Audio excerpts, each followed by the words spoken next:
mentioned the demographic data and the class size ratio and the portable problem. And all of that was known when, for people who looked at the data, who looked at the real data, not necessarily the data that was being provided by the administration, but the other data that the LO United put together. So that was known. That was known back then. And the surprise for some people was when we actually did close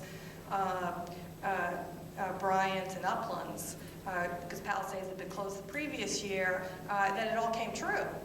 It all came true. All of a sudden you did have portables there when there weren't supposed to be portables. So as many of you know, I was against the closure of Uplands back when I was in the consolidation committee. I didn't see how it was possible to have 6 elementary schools, given the enrollment at that time and the projected enrollment, without having Uplands open because it's such a large elementary school. I still believe that we need those classrooms, and having them mothballed while we are paying for portables, again, for this year $175,000, just seems not to make any sense. I volunteer at Westridge. I do a book group for my 5th grader, and because of the limited space, no classrooms, no breakout space, I have sat on the floor in the hallway with my book group while the other classes passed by for lunch.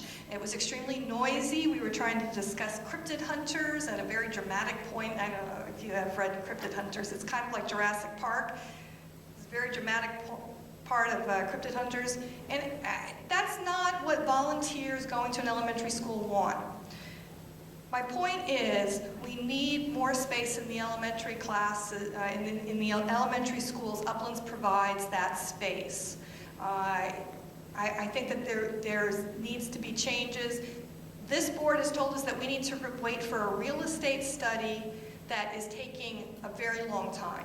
And I don't know why it's taking so long, but once that real estate study is done, we need to review that data and figure out what the proper configuration is for the elementary schools in Lake Oswego.